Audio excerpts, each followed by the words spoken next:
마치 격투기 선수 이름 같지만 정선에 있는 삼국시대 축조된 산성 이름입니다. 정식 명칭은 송계리 산성.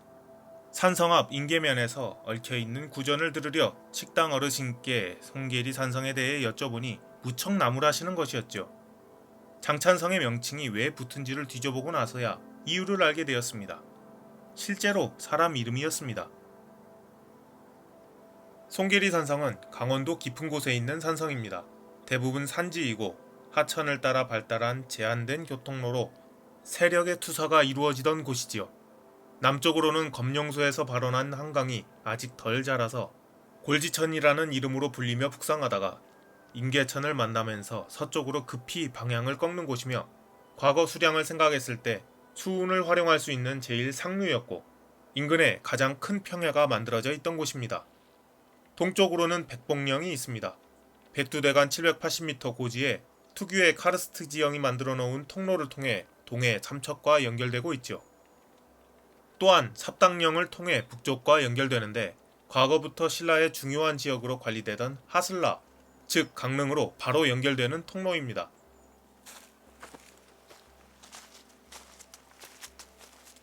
삼국사기의 첫 기록이 397년 남울이사금 42년 북쪽 변경에 하슬라에 가뭄이 들어 죄수를 사면하고 조세와 공무를 면제해 주었다는 기록이 나오고 그 다음 기사인 눌지마리간 34년 서기 450년에 하슬라성의 성주가 고구려 변방의 장수를 죽이다 라는 기사가 나옵니다.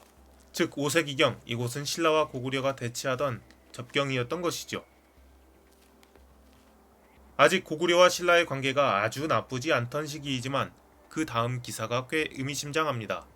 468년 음력 9월 하슬라 사람들을 징발해 이하라는 곳에 성을 쌓았다라는 기록이 나옵니다.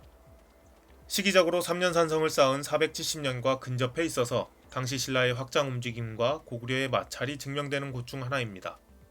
이 이하라는 곳은 지마이사금 14년 말갈이 쳐들어온 북쪽의 변경이라 기록되어 있는데 몇몇 연구자분들이 대관령이라 해석하는 대령이라는 곳과 같이 언급되며 하슬라와 가까운 곳이라는 지리적 조건 때문에 고구려의 침입에 대응하기 위해 세운 전략적 조건에 따라 강릉 인근의 하천이나 남한강 상류 지역의 성으로 비정됩니다.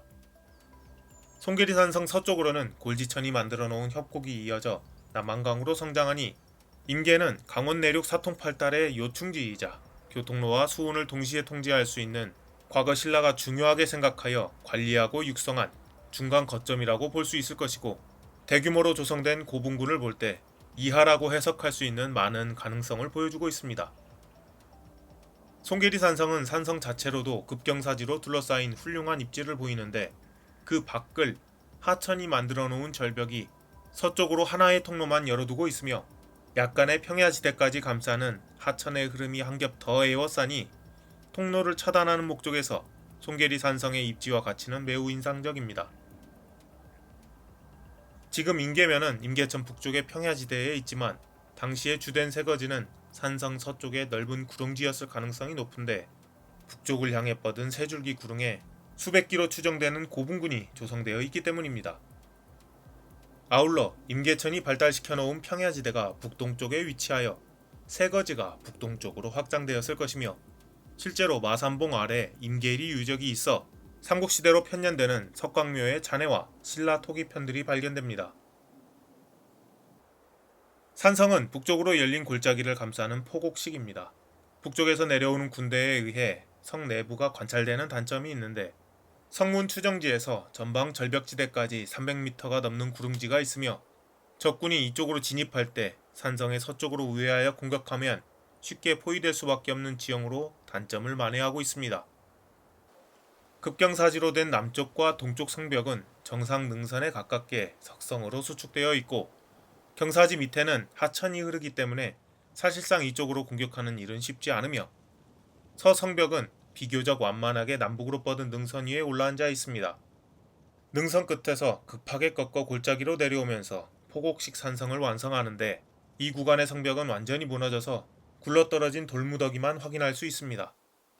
성문이 있던 자리로 생각되는 곳에서는 꽤 큰 크기의 성돌도 보이는데 정확한 모습은 추정으로만 떠올릴 수 있습니다. 성의 총 둘레는 약 830m입니다.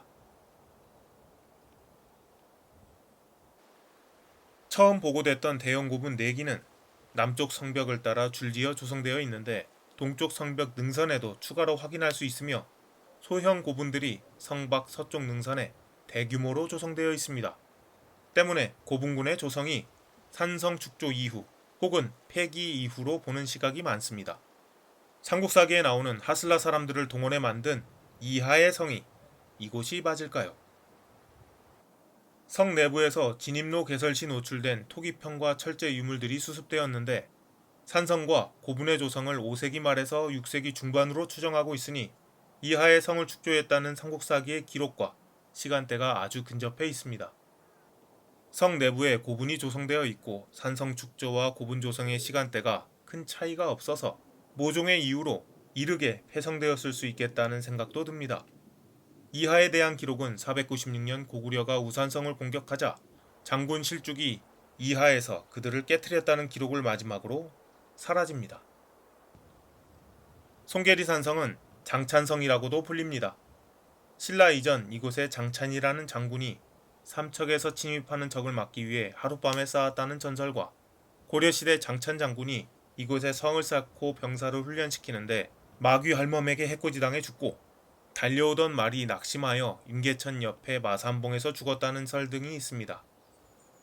공통적인 부분은 장찬이라는 장군이 성을 쌓았는데 신라는 아니라는 것입니다. 몇몇 부분에서 신라에서 기인한 듯한 유물들이 관찰되지만 대부분 그 유래와 시기가 모호하여 산성 자체는 고구려나 말갈이 축성하고 고분군을 신라가 조성했으리라 보는 의견도 있습니다. 사실 이곳을 지나려 했던 세력은 누구라도 눈여겨볼 수밖에 없는 입지입니다. 절벽과 하천으로 둘러싸여 방어에 적합한, 농사와 거주에 적합한 구릉지대와 더욱 방어에 적합한 급경사지로 둘러싸인 산성자리, 교통로와 물길을 통제하는 최적의 요충지, 소백산과 태백산을 넘어 강원도와 신라를 연결하는 주요 통로였던 태백에서 발원한 낙동강과 연결되던 길입니다.